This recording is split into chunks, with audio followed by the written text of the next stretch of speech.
Agenda 21. This is the agenda for the 21st century, hence its name. These are from its own documents of various kinds. Agenda 21 involves this: an end to national sovereignty, state planning and management of all land resources, ecosystems, deserts, forests, mountains, oceans and fresh water, agriculture, rural development, biotechnology, and ensuring equity, i.e. equal slavery. People told what their job will be, major restrictions on movement, creation of human settlement zones, get to them as we go along, mass resettlement of people who are forced to vacate land where they currently live, dumbing down education, mass global depopulation in pursuit of all of the above. This is a map of America as desired and projected by the Biosphere Programs and World Heritage Program. And whenever you see diversity or sustainability or Agenda 21, they're just connecting interchangeable terms.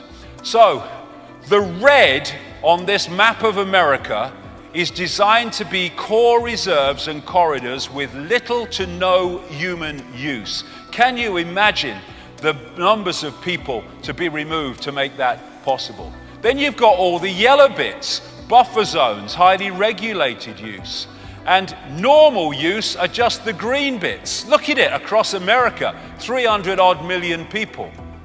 And the idea is to make vast areas of land, ban it from human use and human activity on the basis of saving the environment, when what it is taking it all over for the less than 1%. What they want to do is concentrate the masses in high-rise, ultra tiny boxes where they can be under surveillance 24/7. Now, get the people off the land. And so what they're doing, they're changing the laws and they're making economic changes which make it impossible for those that are not of the elite to stay on the land.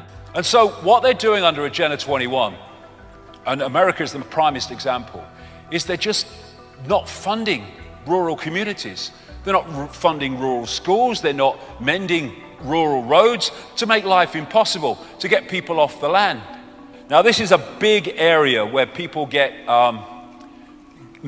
scammed because they don't think that is possible, manipulating the weather to create extremes of weather to get people into situations that remove them from the land. But actually Dr. Richard Day was actually a weather manipulator during the Second World War. People say it's not possible. Of course it's possible. It's happening. It goes way back.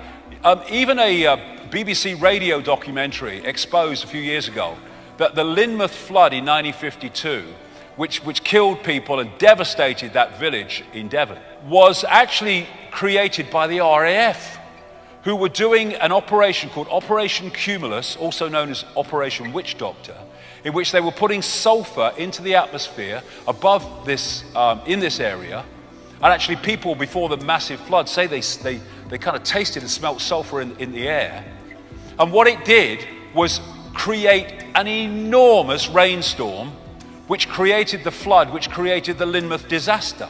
This is 1996, an official US Air Force document describing the artificial creation of floods, hurricanes, droughts and earthquakes, and it continues, weather modification will become a part of domestic and international security and could be done unilaterally. It could have offensive or defensive applications and even be used for deterrence purposes.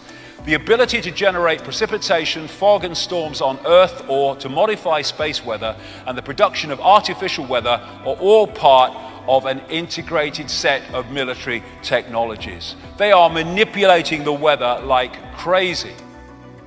This is Agenda 21, human settlement zones. As you saw, it's in their own documents.